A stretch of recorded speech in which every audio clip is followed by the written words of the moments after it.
If you feel lost at 20, you think something is wrong with you.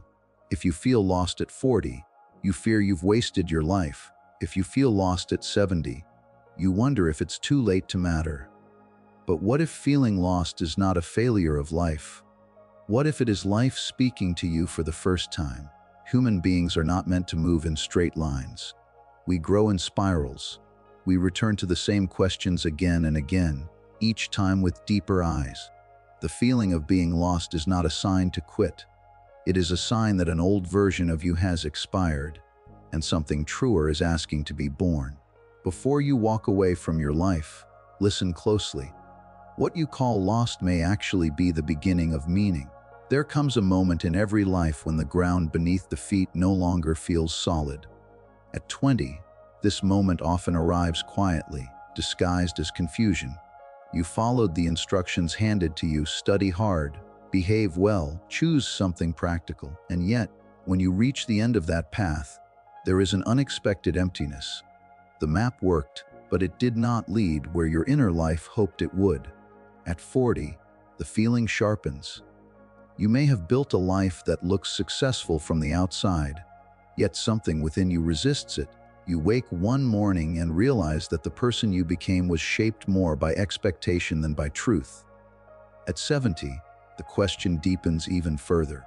You begin to look back, not to judge your achievements, but to ask what the journey was truly meant to awaken inside you. These moments feel like failure only because we have been taught to believe that clarity should be constant and progress should be linear.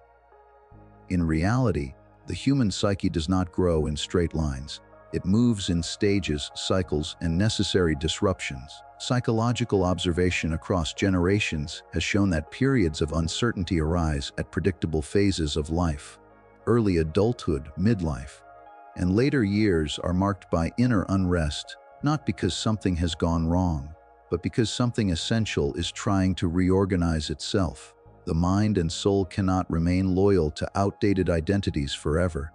When an old way of being no longer serves growth, the psyche creates discomfort as a signal, not of weakness, but of transformation. Confusion is not the enemy of development. It is often its doorway. Consider the young graduate who did everything right.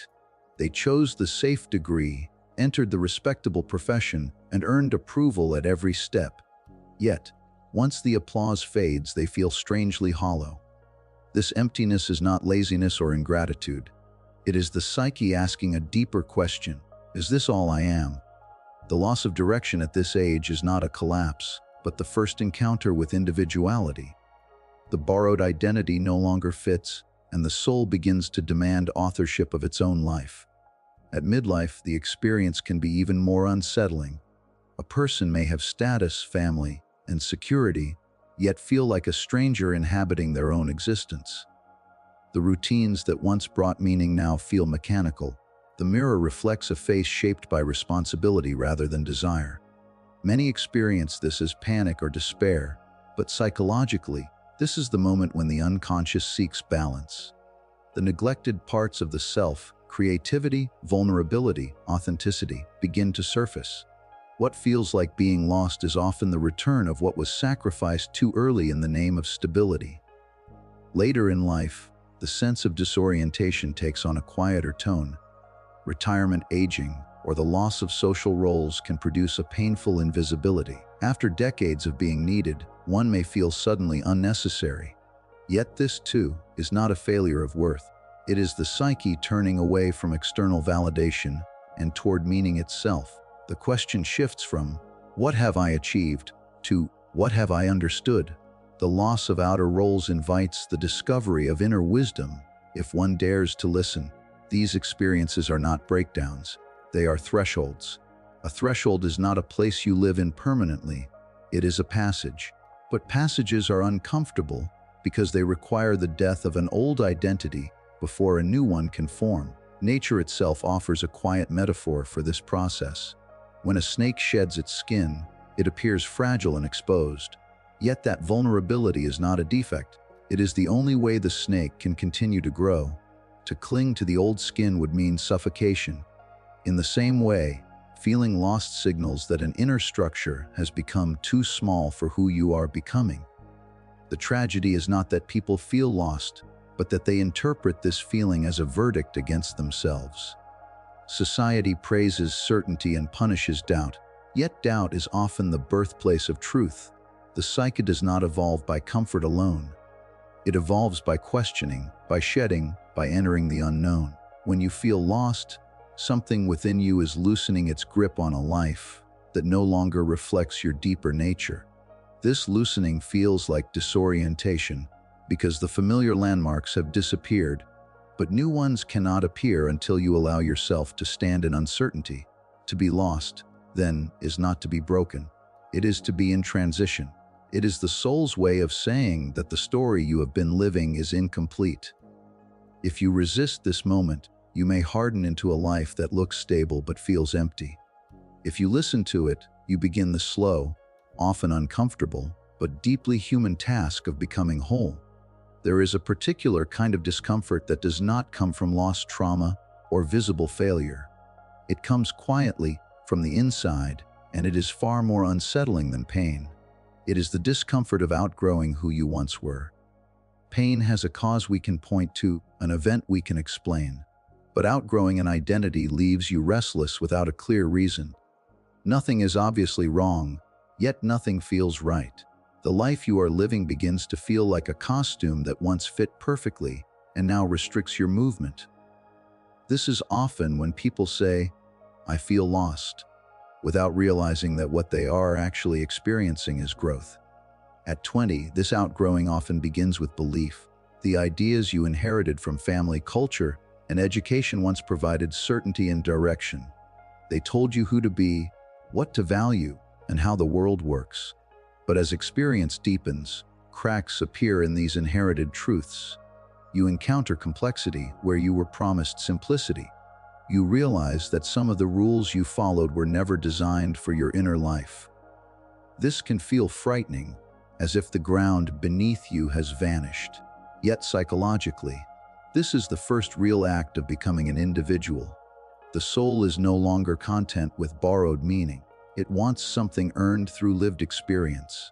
By midlife, the identity you outgrow is no longer just a belief system, but a role. You may have spent decades being the responsible one, the provider, the achiever, the dependable figure others rely on. These roles bring structure and recognition, but they also demand sacrifice.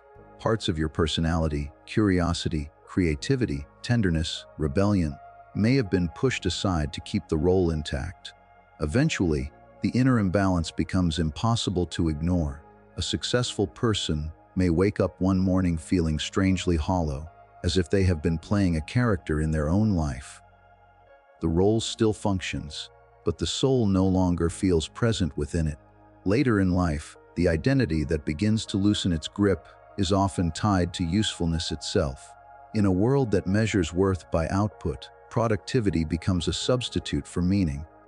When work ends or physical strength declines, many feel an unexpected sense of disappearance.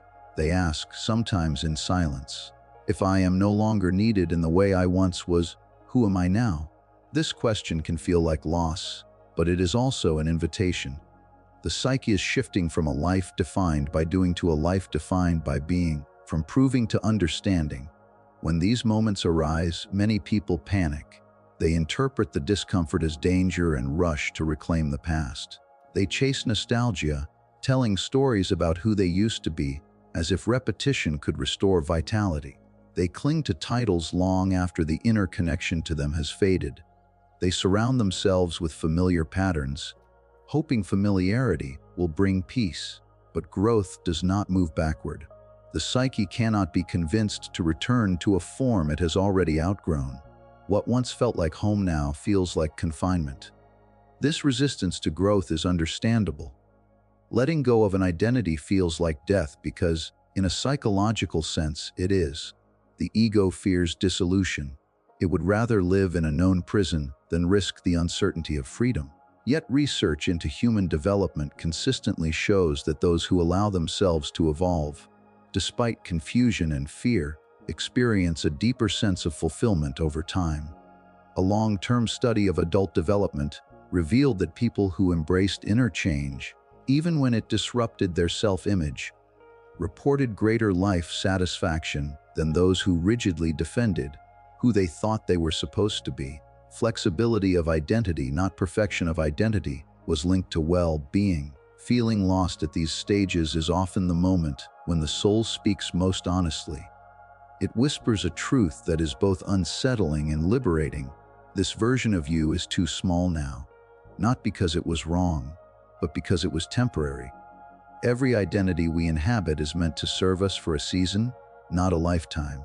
When we mistake a phase for a final form, suffering begins.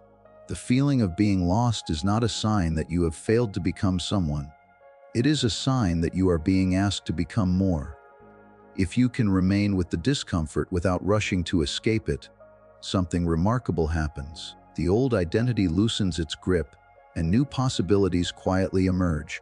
You begin to sense values that feel more authentic, desires that feel less borrowed, and a way of being that feels closer to your inner truth. What you thought was disorientation reveals itself as expansion. You were not losing yourself.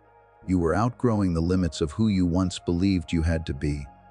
When a person feels lost, quitting often appears not as weakness, but as wisdom. It presents itself as a rational escape from confusion. The mind begins to whisper that enough has been tried, that the struggle has gone on too long, that it would be easier to stop hoping, stop searching, stop expecting more. Familiar pain feels manageable because it has a shape and a history. You know where it hurts and how to endure it. The unknown, by contrast, has no edges. It cannot be predicted or controlled, and for the ego, this makes it terrifying. So quitting begins to feel like relief, even when it quietly drains life of its depth. At 20, this temptation often takes the form of surrendering dreams. A young person may encounter rejection, uncertainty, or the slow pace of growth and conclude that aspiration itself is NADV. They choose practicality over longing, safety over possibility. They tell themselves they are being realistic, yet something essential is silenced in the process. What looks like maturity is often fear disguised as reason. The dream is not abandoned because it lacks value, but because the unknown path toward it demands patience, vulnerability, and faith in oneself that has not yet been fully formed. By 40, quitting becomes more subtle and more dangerous. It no longer looks like giving up on goals, but like emotional withdrawal. One continues to function, to work, to fulfill responsibilities, but the inner fire dims, curiosity fades, passion is replaced by routine. Life becomes something to manage rather than something to encounter. This form of quitting is rarely acknowledged because it is socially acceptable. Yet inwardly, it creates a quiet despair. The soul longs for renewal, but the ego insists on stability.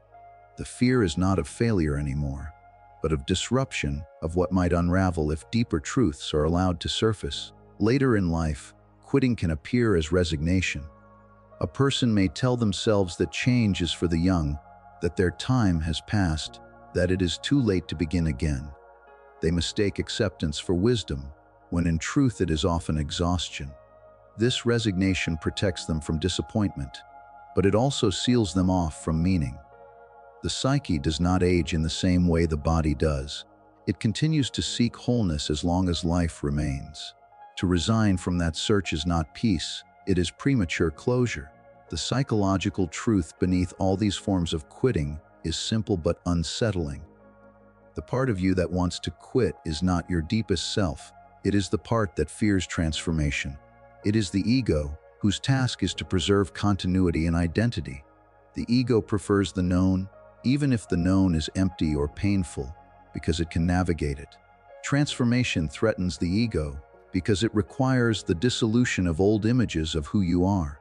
To change deeply is to risk losing the story you tell about yourself, and the ego clings to that story for survival. History quietly contradicts the ego's fear. Again and again, meaning has revealed itself not to those who rushed toward certainty, but to those who endured uncertainty. Many writers created their most important work later in life, after years of obscurity and doubt. Many artists only discovered their true voice once they stopped trying to impress and began to express. Many ordinary people found peace not through achievement, but through acceptance of their own inner contradictions. They did not find meaning because they were lucky. They found it because they stayed present long enough for life to reveal itself. The unknown feels threatening precisely because it cannot be controlled. Control gives the illusion of safety, but it also narrows life. When everything is managed, nothing can surprise you. And without surprise, there is no transformation. Meaning has never been born from control. It emerges from courage. The courage to remain open when outcomes are unclear, to continue engaging with life when answers are absent, to trust that growth is occurring even when it cannot yet be seen. To quit is to choose certainty over depth. To stay is to choose encounter over comfort. Staying does not guarantee success or happiness in the conventional sense, but it keeps the soul alive.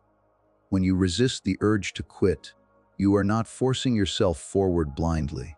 You are allowing the unknown to work on you. You are giving life the time it needs to shape you into something more honest and whole. What feels like standing still is often an inner movement too subtle to measure. Seeds grow in darkness before they ever break the surface. The ego calls this waiting wasted time, but the psyche knows better. If you can tolerate not knowing, if you can endure the discomfort without retreating into numbness or resignation, something begins to shift. The unknown loses its menace and becomes a space of potential. And in that space, meaning quiet, personal, and unforced begins to take form. Most of life is lived facing outward. From an early age, attention is trained away from the inner world and directed toward approval, comparison, achievement, and survival. You learn who to be by watching what is rewarded, and who to avoid becoming by noticing what is rejected. Roles are adopted long before they are examined. You become the achiever, the caretaker, the strong one, the obedient one, the successful one. Applause, expectations, and pressure form a kind of noise that fills every quiet space. As long as this noise continues, there is little reason to listen inward. The outer world provides answers quickly, even if they are shallow. When you feel lost, this outward structure begins to collapse. The roles that once defined you lose their power. The approval you chased no longer satisfies. The comparisons that once motivated you now exhaust you. At first, this collapse feels frightening, like standing in a room where the lights have suddenly gone out. The familiar reference points are gone. The strategies that once worked no longer bring relief. Advice from others sounds distant and strangely irrelevant. What you are experiencing is not confusion alone, but exposure. Without realizing it, you have been brought into contact with yourself. In this state, the old answers stop working. You can no longer silence discomfort by doing more, achieving more, or pleasing more. The mind tries to reach for familiar explanations, but they no longer fit. This is often when people feel unanswered, because the outer world can no longer tell them who they are or what to do next. Yet something important is happening in the background. As the noise fades, a quieter voice begins to make itself known. It does not shout. It does not give quick solutions. It asks questions instead. What actually matters to me, beyond what I was taught to want? What part of myself have I ignored because it was inconvenient or unacceptable? What truth have I been avoiding because it would require change? These questions feel unsettling because they demand honesty rather than performance. They cannot be answered by resumes, titles, or approval. They require you to sit with yourself long enough to notice what arises when there is nothing left to distract you. Many people resist this stage because it feels unproductive. There is no immediate reward for listening inward, yet this is precisely why it is transformative. For the first time, life is no longer being lived entirely in response to the outside world. Psychological observation has long shown that individuals who engage in deep self-reflection during major life transitions often emerge with stronger values and clearer boundaries. This is not because reflection eliminates pain, but because it gives pain meaning. When you understand why something matters to you, You are less easily swayed by pressure and comparison.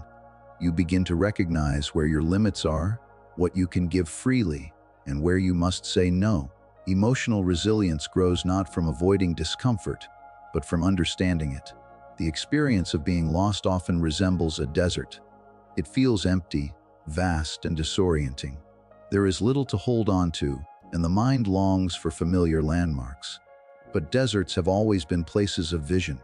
Without the clutter of excess, perception sharpens.